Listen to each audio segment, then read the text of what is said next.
The journal assignments and the receipts? Yes. At the, by Friday, the 29th, if you can. Well, that day for sure, because other than that, we final start, and if something comes up, all I'm asking for you to do is to communicate with me. That's been pretty clear with that, right? Communicate with me, I'll work with you. If you don't say anything, you can wait till the last minute. I have a small heart, guys. I don't want to tell you. I don't have any feelings. Just asking you to communicate with me. Okay. Little recap right quick. What percentage of adults in the United States in 2017, 2018 were considered obese? 42%. 42% of adults. What about children in 15 and 16? 18.5%. Very good. Yep. What is a healthy BMI? 18.5 to 24.9. Yep. 18.5, 24.9. Anybody remember, here's a tricky one, anybody remember what the healthy percentage, body fat percentage for women? 23 to 31%. Very good, Catherine. Know those. Those will be together. I will not ask. If I asked what a healthy body fat percent for men and women, I would put men and women's on there. I would not just ask for women's, because that's not fair to Aaron. Aaron doesn't need to know what healthy body fat for women is. He might. I don't know. Do you need to know that, Aaron? No, he said no. Okay. I didn't think he did, but just wanted to make sure, and I would change that question for you. So what causes overweight and obesity? Before we get to that, what hormone from our stomach sends to our brain telling us we're hungry? Starts with a G. Let's start with a G. I'm going to give you... GHRELIN. Ghrelin. I'm going to give you an Easter egg here. What does our stomach do when we're hungry? Ghrelin. Boom! I just exploded your brains, didn't I? Yep. Never going to forget it now. Nope. Okay? Comes from our stomach to our brain, tells us we're hungry. Hunger is that uncomfortable feeling that drives a person to consume other people's feelings. That's not funny. Yeah, hangry. Hangry, that's what I'm talking about. Hangry. Okay? Satiety is the feeling of fullness. That's the feeling that we get. It is a little euphoric for us. That's our goal usually when we eat, is to become full. It takes a little while for that to happen. Okay, there's usually about 15 minutes. How many of you take more than 30 minutes to eat? Any meal? Say that again? It depends. It does depend. Right? Where am I going? What have I got going on? Do I have time? More importantly, I didn't plan for it. Right? I didn't plan for it. But we know it takes about 15 minutes for our stomach to tell our brain that we're full. So, slow down. Enjoy your food. Chances are, you're probably not going to eat as much. So if becoming a healthier weight is a goal for you, we'll talk about here in a second what things that we can do if that's something that we're interested in. Gut microbiota, we know that there is a balance and a diversity of gut microbes in our intestines. They can synthesize vitamin K and some vitamin B vitamins, and also energy metabolism. But the gut microbiota also drives our cravings. Okay, if we crave more sweet foods, then we typically have a higher balance of a bacteria in our intestines called Candidus. I don't need you to remember that, just for, push out some other useless information and replace it with that, I guess. A person's diet is one of many factors that influence the microbial diversity of his or her intestinal tract.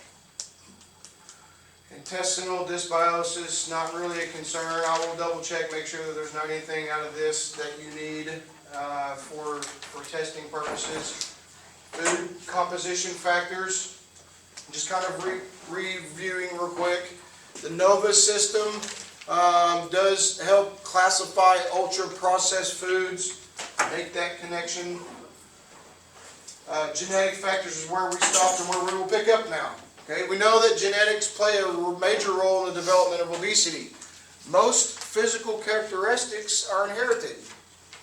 Tammy, do you know anybody that looks like you? Yeah, my daughter. Okay, what about your mom? No, What about your dad? I got it from my dad. Okay, okay, so we know that some of these things, what about your metabolic rate? Is your body composition, your, what you look like, is that similar to other people in your family? Height? Well, yeah, we're all tall, but most of us in my family, I'll say about 85% is skinny, but then you got like maybe some like overweight because they don't know how to budget their food and eat. Okay, yep, hormone production, body frame size, pattern of fat distribution. Unfortunately, I mean, men and women, if you look at my dad, I mean, we look all alike. Body distribution and everything else. Hormone production. Genetic-wise, there is talk about a fat gene. I can't jump on board with the fat gene as much as I can jump on board with a hormone or a thyroid or metabolism gene. And we know that the thyroids help control the rate of metabolism. Obviously, we have not talked about anything or any specific food or whatever you could do for thyroid health, right? So now we're really solely relying on our metabolism based upon our genetics. Again, I know there is talk about a fat gene. I think that not the fat gene, but just the metabolic gene, if you will, is a much bigger impact. But I also think that the book talks about other things like environmental influences that we're going to talk about. But I want to take a moment and talk about the set point theory. I'm recording this. I was going to show them. I'm going to move this camera right quick. Miss Tammy, if we get famous, you get 10% of any royalties. How about that? Your face shows up.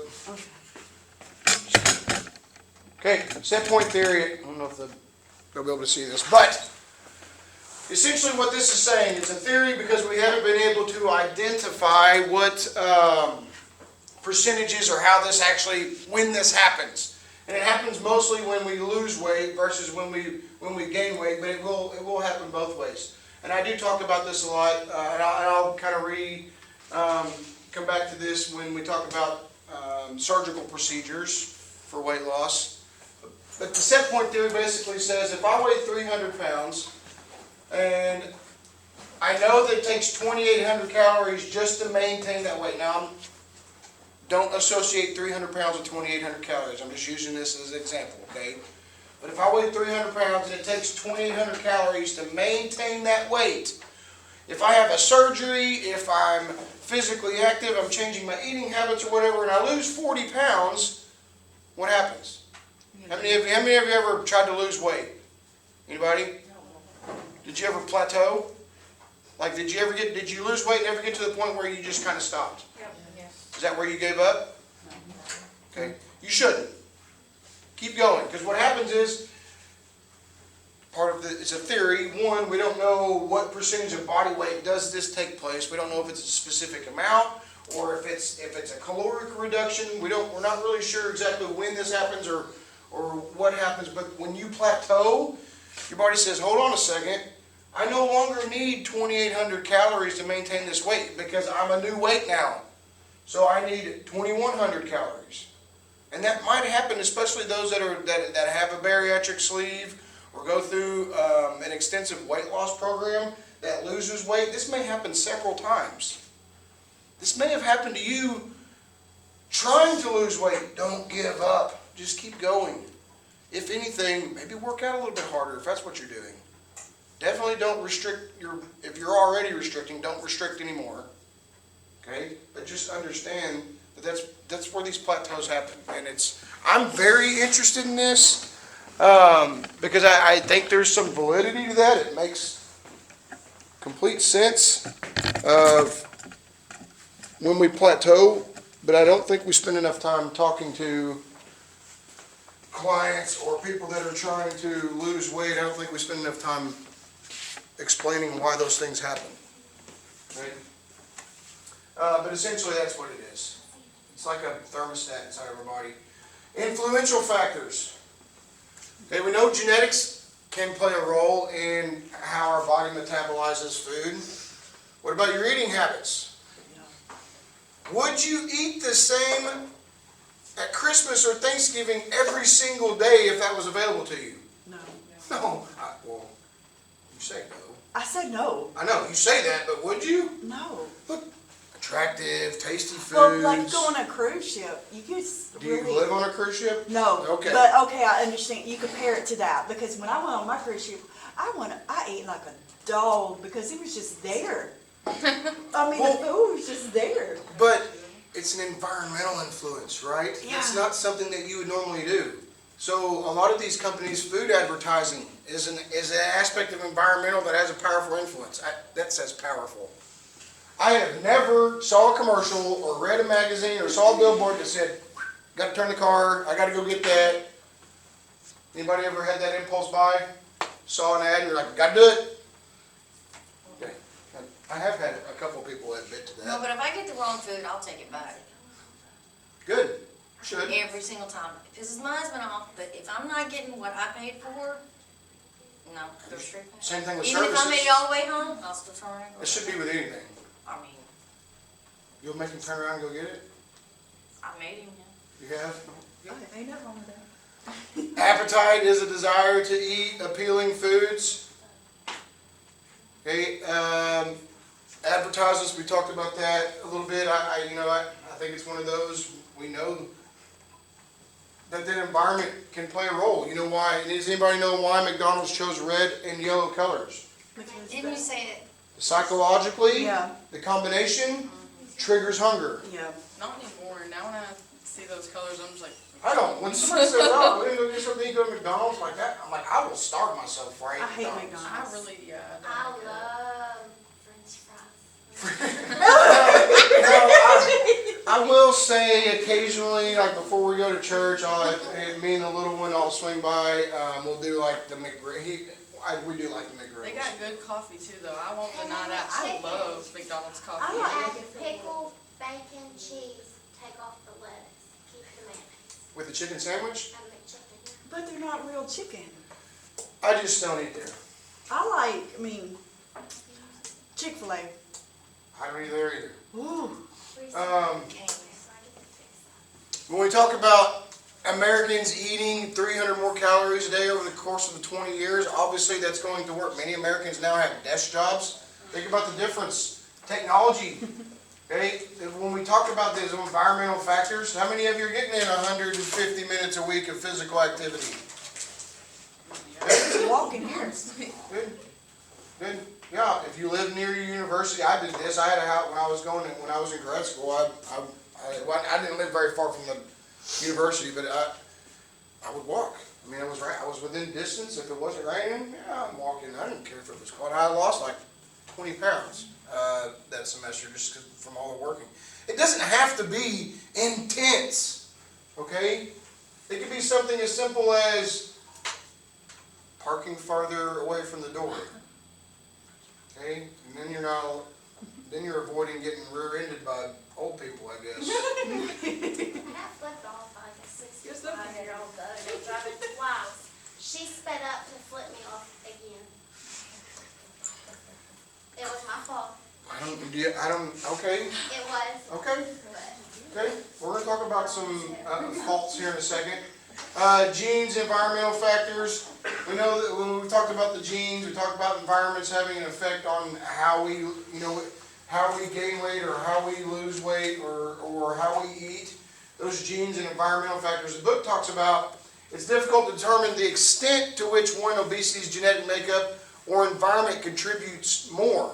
Children are more likely to become overweight or obese if their biological parents were, and this is a dumb word, overfat, like I don't even know what that means, but they be overweight prior to becoming pregnant. Children are more likely to become overweight or obese if their biological parents are overweight prior to becoming pregnant. True. Is it? Because the eating habits. Oh, okay. But it's not because they were No, overweight. No, it's it's not just because their they're eating habits. Yes, Their thank you. family Yes. eating habits. Right. Because they eat bad and they eat fatty foods to make them gain weight to be fat. So of course a child's gonna have that chance to being fat too because you're eating. Or maybe they're just not active. What's the difference between overfat and obese? Well, overfat just means you have more fat than you need, which essentially is overweight. I like that the book. I mean, they're asking me like, hey, what would you change about this? Like, definitely that word. Yeah. I feel like maybe they just got tired of saying obese in the sense, like in all the sentences. They're like, we'll just change it up a little Well, bit. and you know what? There's probably some validity to that because when I turn in my papers and stuff, if I have someone look it over, they're like, "Oh, you use this word too many times." But this is a what it's textbook. about, yeah. This isn't a It doesn't really matter. research paper, right? This is informative. So anyway, but we've kind of talked about those things. But this finding appears to support the hypothesis that obesity is an inherited trait. I think that's questionable. I mean, let's think about this. If I take an obese person and I put them in an environment that they don't get the nutrition that they're supposed to, are they going to remain overweight? No. So you're saying they'd eventually lose weight, right?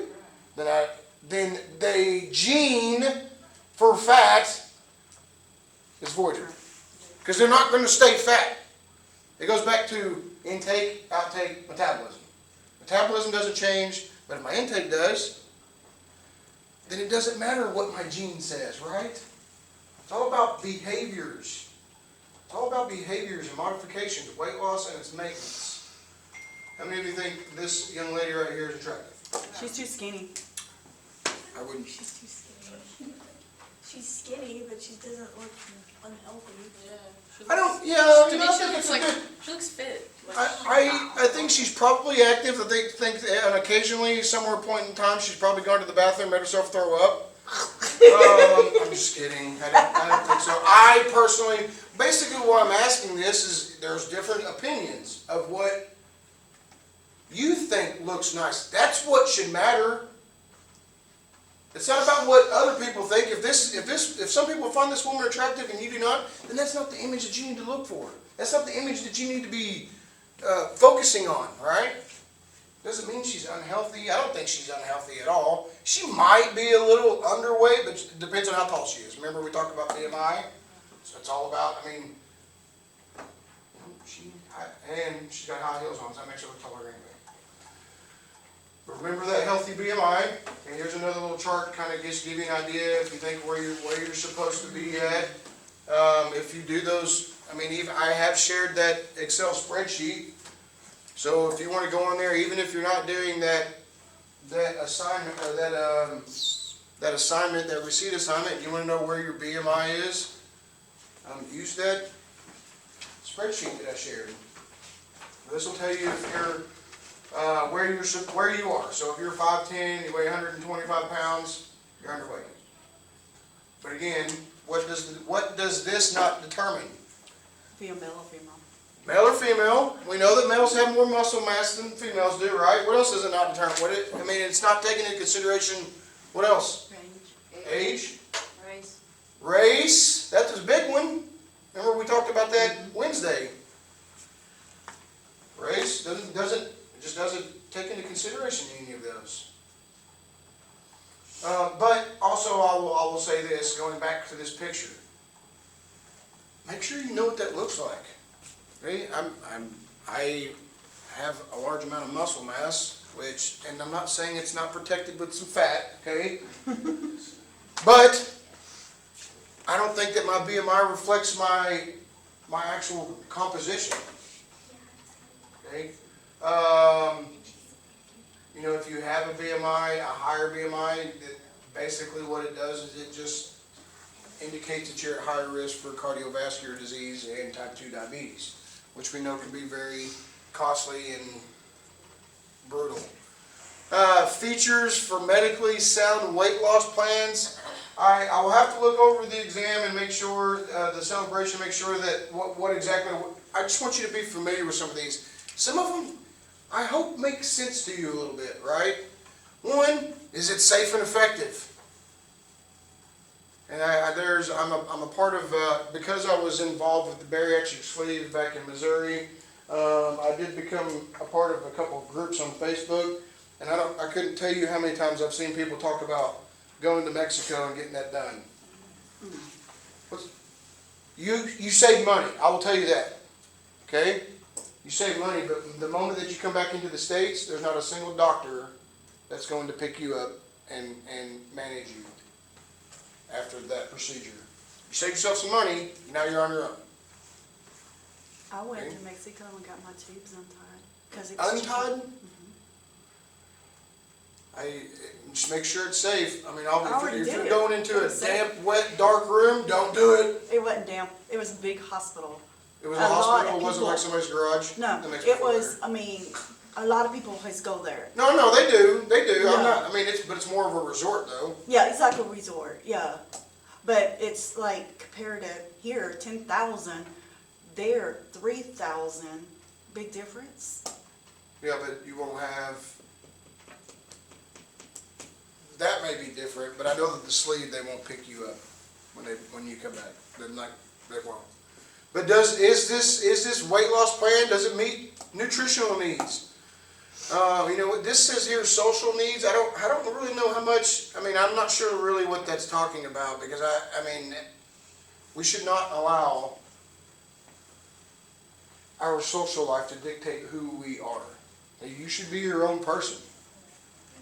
Right? You should think for yourself. So I'm not really sure about this. And what social needs do I need? Is a weight loss program? Maybe a family support? Because I agree, if you're going to lose weight, I think that would be beneficial if you don't have a support group to get involved with one, because you'll be more successful that way. What's that? Accountability. Accountability. Yeah, accountability. Very good. I try to do that with some of you guys. You get mad at me. But just look at these. Safe and what if you want to lose weight, I will tell you this. 1 to 2 pounds a week is safe. Anything beyond that, you're really pushing into needing some kind of medical supervision. Quite honestly, and that would be my professional suggestion. If it's 1 to 2 pounds a week, fine. Anything more than that, you obviously have some intentions there, and I think it would be in your best interest to have a medical professional follow along. But key factors: despite claims made in advertisements and infomercials, there is no quick cure for overweight or obesity. Aaron, if you went to sleep tonight and you woke up the next day, would you be 150 pounds heavier? You shouldn't. Okay? So that weight gain doesn't happen overnight is the whole point. It's a collection of 5 or 10 pounds one year, 5 or 10 pounds the next year. I'm comfortable in where I'm at. You know, whatever it is. It doesn't. There's no cure. I mean, not a quick cure. Okay.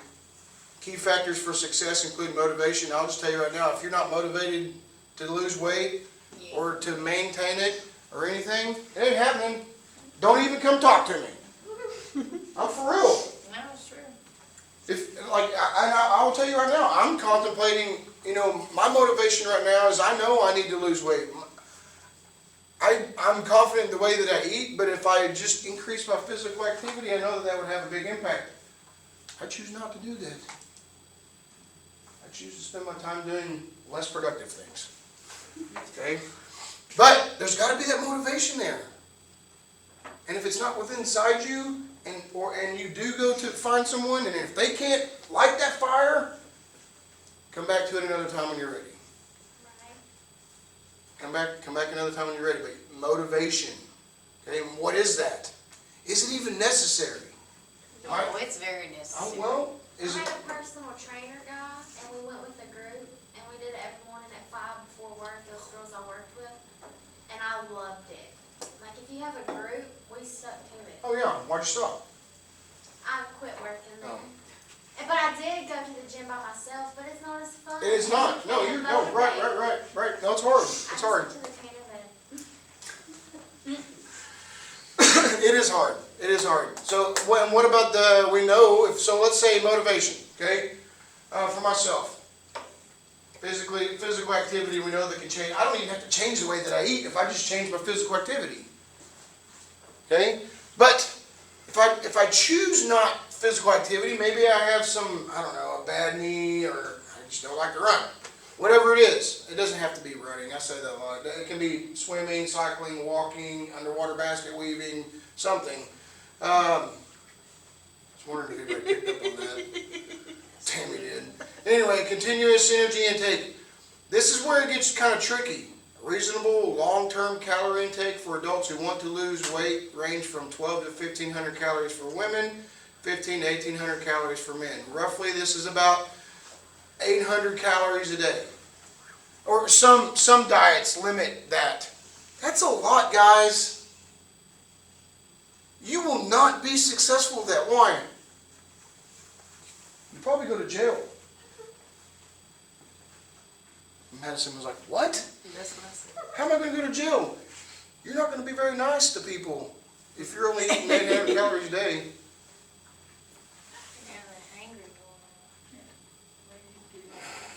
one. Yeah, you're going to be lonely.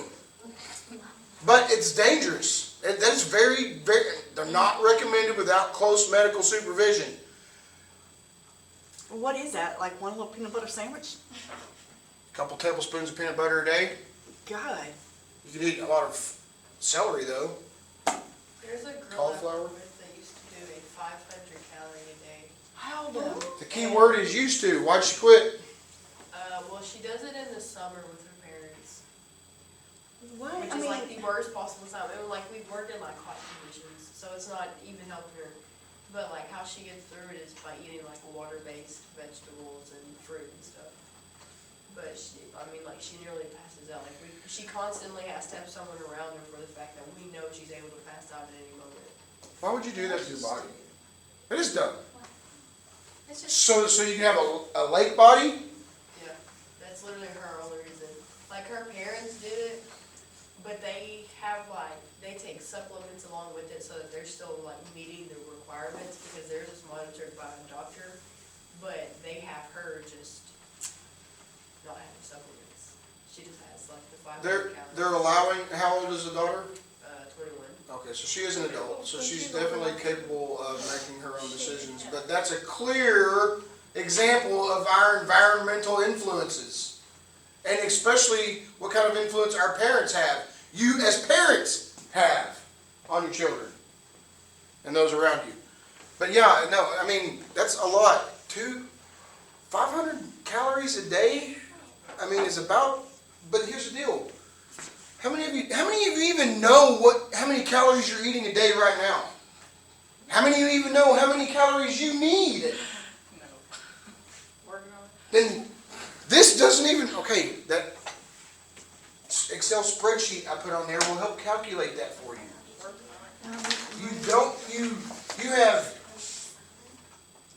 You're going to get lost if you try to go in a direction and you don't even know where you're starting at. Does that make sense? Like for the route that I need to go to get to Florida, it's going to be different if I'm not in Arkansas. It's saying I need 1859. Okay. Do you know if you're consuming 1,859 calories? I don't know. That's part of this. I'm not making you do the receipt assignment. I'm doing it because I understand that people learn differently.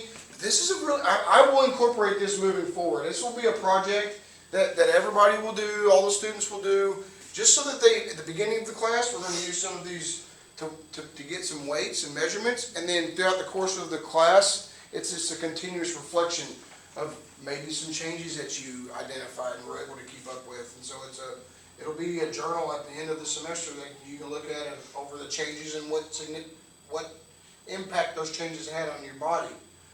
Okay, but 3,500 calories, that's like that golden magic number. 3,500 calories. Plus or minus, either way, pound of fat. A pound of fat. 1 pound of fat contains about 3,500 calories. So that's our goal. If I'm trying to lose weight, I don't need to take 3,500 calories out a day.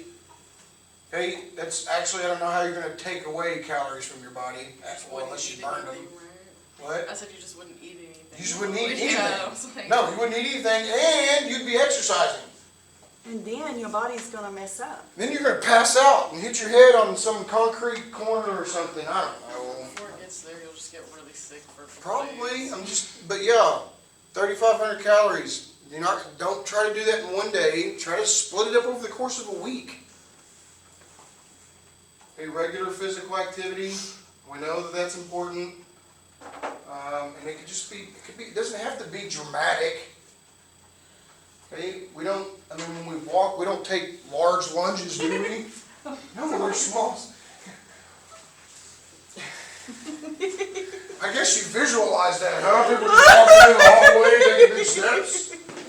Okay? We take small steps, one step in front of the, constant movement. Unless you're a band and you do that. Unless you're in a band? Yes. Well, yeah, like marching band? Yeah, I played trombone in high school. Behavior modification, that is my focus. Okay, that is my focus. Because it becomes it forces you to be individual to your own changes. I could sit here and say, oh, how many of you drink soda pops? Everybody raise your hand. Well, if you stop drinking, if you reduce one soda pop a day, if you're drinking more than that, if you reduce one soda pop a day, within a couple of weeks, you'll lose about 7 pounds alone, just reducing that. That's true. It is true. I started doing that. It's 100. Now I say about 7 pounds, but in 2 weeks, if you just cut out soda pops or one soda pop, yeah. How about orange juice? Is that really bad for you? Because I drink juice instead of soda now. I stopped drinking soda and go to orange juice. If I want to sit here and tell you that drinking juice is bad, you can smack me.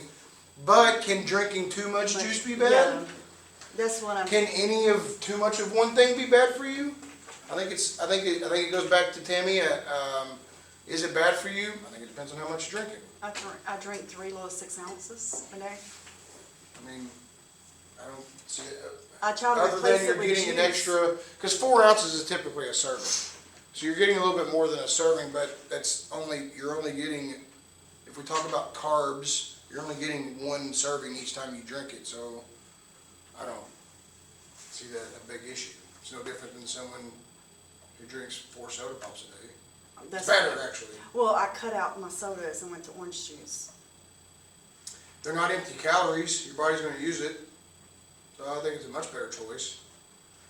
But behavior modifications, calorie intake, physical activity, are they easier to accomplish if people who are, there's that word again, analyze their faulty behaviors, eating cues, problem habits. Eating cues are usually environmental factors that stimulate eating behavior. How many of you eat when you're sad? How many of you eat when you're happy? Sometimes, right? Wedding, I hope it's a happy wedding. Otherwise, if you're crying at a wedding, it's probably a funeral. I got it. Yeah. But what about how many of you eat when you're bored?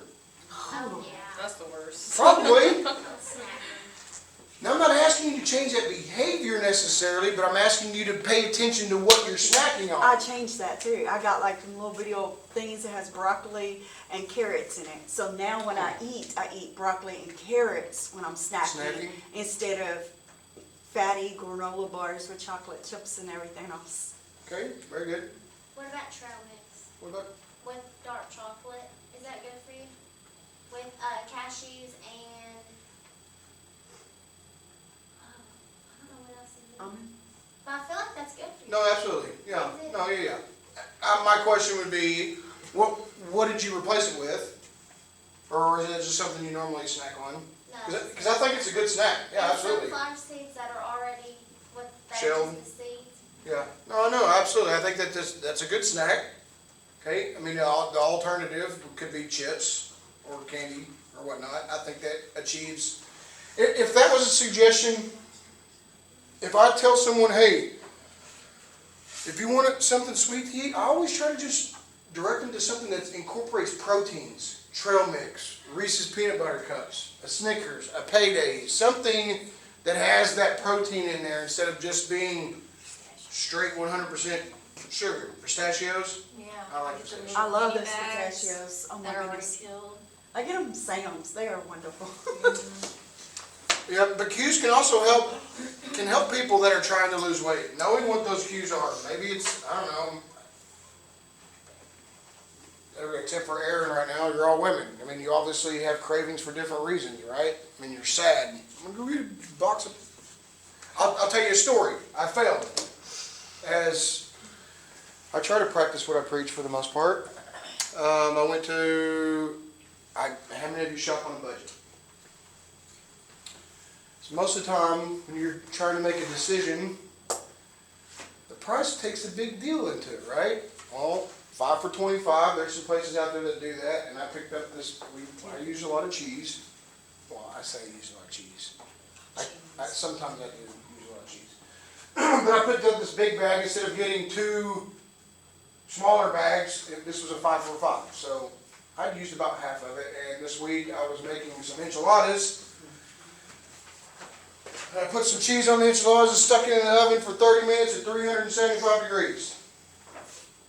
The cheese did not melt. That means it's fake.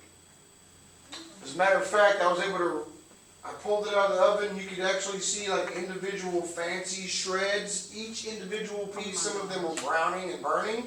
Did you not look on the package? No, I didn't read the, I just told you I made a mistake. I didn't look at the nutrition label. I don't buy fake cheese. I threw it away. Yeah. I don't buy I fake. still eating the enchiladas because I'm not going to, but just pay attention. Hey, read those nutrition labels. You know what clouded my judgment was the fact that it was a 5 for $5. I needed a 5th choice. Cheese made sense to me. I didn't even think about looking at the nutrition label. I should have. It's Well, made it with did. vegetable oil. There was, It's fake. it just had, Cheese is I'll supposed tell to you be what, made hold on with a second. milk. Let me see if I can pull this up, because I posted it on my Facebook. I'll show you what it is.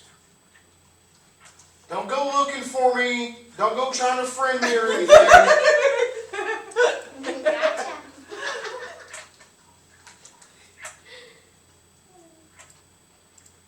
don't remember my password, because I don't do this very often.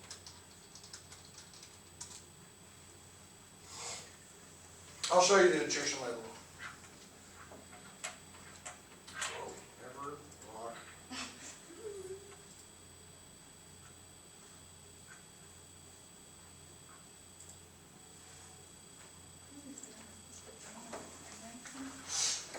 Well, water and Water, oil.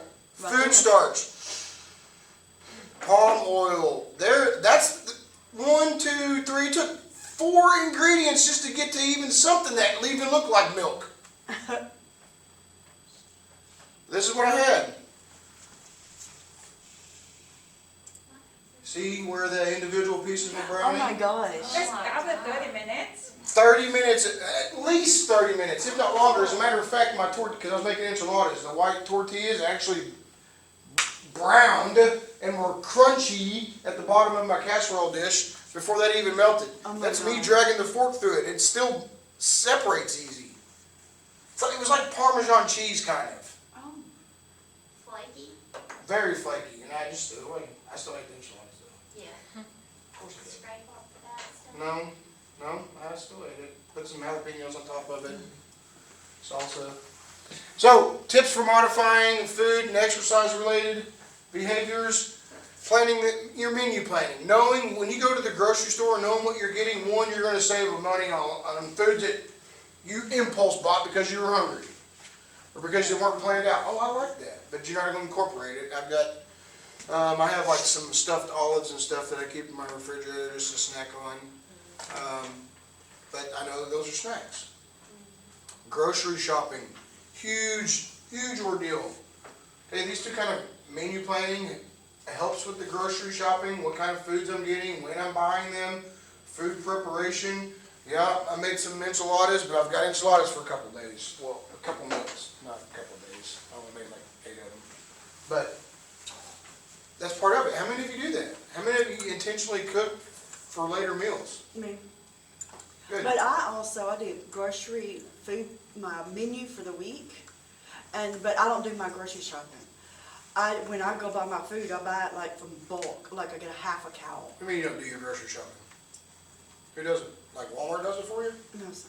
My fiance does it. Oh, gotcha. But we buy by bulk. We buy like a whole cow, and he takes a half, I take a half. Some people don't have that space in their house to Yeah, buy. no, Well, I that's have a true. whole extra room. Right, but, And I have but like 200 6-packs of orange juice. that also, we talk about those influential factors, that also right here, grocery shopping, how we're able to store that determines what we buy, right? Food preparation, eating behaviors, keep nutrient dense, low calorie snack food such as fresh fruits and vegetables. You know, Lauren mentioned the trail mix. I like that one. It's not necessarily a low calorie snack, but I think it's good if you're not a big vegetable eater or fruits. I mean, most of the time those go bad pretty quickly, right? Trail mix does not. Eat meals and snacks at scheduled times, not skipping meals. That I talk about that one a lot. How many of you eat 3 meals a day? 2. 3. A late bloomer back there. I got one. I probably like 2. Remember what we talked about? What happens to our body when we eat foods and there's not enough fat and there's not enough calories? Not enough calories or not any at all. What happens to our body when we do eat? It stores it, immediately stores it. Doesn't use it, stores it for later. Something as simple, like in the mornings, sometimes I'm a big, usually on the weekends I'm a big breakfast eater, but not during the week just because I get up, but I usually eat some yogurt or a piece of fruit or something. But I'm terrible at this also. Hey, I'm human just like everybody else is. I have, a life and things that I want to do that I prioritize over eating right. But you have to have fuel for the day. I mean, Coffee. if you're gonna go to class There all you day, go. I mean, Coffee. you need to eat something, even if you're gonna be able to eat lunch, you need to have that to get you going. Sure. Yes, coffee is the big fuel, but I mean, I'm just saying. No, but I've got, I bought a pineapple, I have fresh fruit in my refrigerator, it's all there, behaviors, right? Behaviors. Restaurants, same thing. How many of you agree that restaurants overportion? Oh, yes. Yes, overportion. Okay, my next question is, how many of you split your meals then? Ooh, I do. Me and my fiance, we'll buy one meal and split it. I mean, sometimes you can get an appetizer and split it, and it's just enough for both people. You mean split with somebody else? Yeah. I split it like I eat half of it. And then take the rest of it Yeah. home? Yeah. Okay, that's one way, that's one way. If you already know that restaurants are overportioning, immediately when you get it, can I please get a to-go box, put half of it in a to-go box and then eat your meal. No, for- Otherwise, split it with somebody else. And it doesn't even have to be right. As soon as I get my 3 for $10 at Chili's, I'm like, can I have a to-go box? And I have to put half of it away. Yeah, with the intentions of not opening it while you're sitting there, Yeah. right? Or split it with somebody. And it doesn't have to be every time. It doesn't have to be every time. Try it out. Me and Tammy go eat lunch together and split something. Okay? Am I still hungry after I get done? Chances are you're probably not going to be. Especially if you're taking your time eating and enjoying your food. Physical activity, self-monitoring, that's some of these tools that we have up here. The scale, rewards, I like this one. This rewards and the change of negative behavior. When I made that post on Facebook, my oldest, his pawpaw, had made a comment, something or another, and we exchanged messages and whatnot, but at the end of it, he said something that, it is about behaviors. But he said, we, for the most part, we try to eat more fresh fruits and vegetables and eat real foods, like bacon instead of turkey bacon, because we'd kind of gotten into that conversation a little bit. But he said there are days that we treat ourselves. And I said, I cannot, that's what I'm trying to get to people. If you are making changes and you are doing a good job, treat yourself.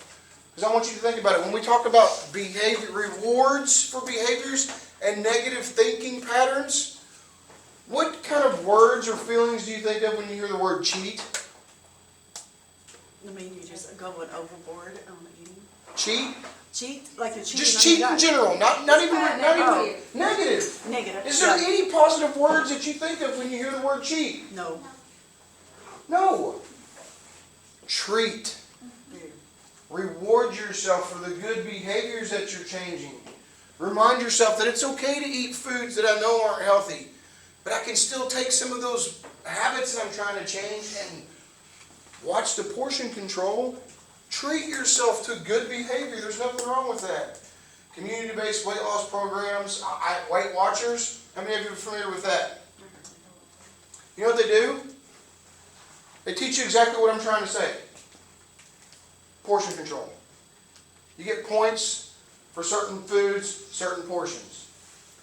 I like this. It's doing exactly what I'm asking you to do. But it costs money.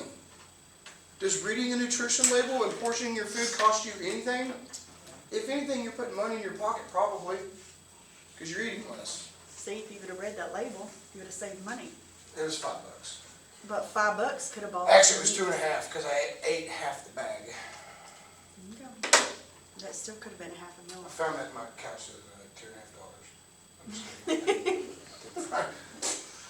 Yeah, right. Successful losers, how do they manage that? The National Weight Control Registry tracks a group of over 10,000 American adults, mostly women, good job for you ladies, who have lost at least 30 pounds and maintained the weight loss for at least 1 year. How did they do that? Look at that. They eat breakfast every day. This one, I don't think that's necessary. If I had to give a suggestion, especially for you young ladies in general, I would not weigh yourself once a week. Maybe once every other week, but definitely once a month. Just because your body, especially yours, your body just fluctuates water weight wise so much. I would not put yourself through that roller coaster ride because you're like, I was doing so good, and then I gained like 4 pounds. Calm down.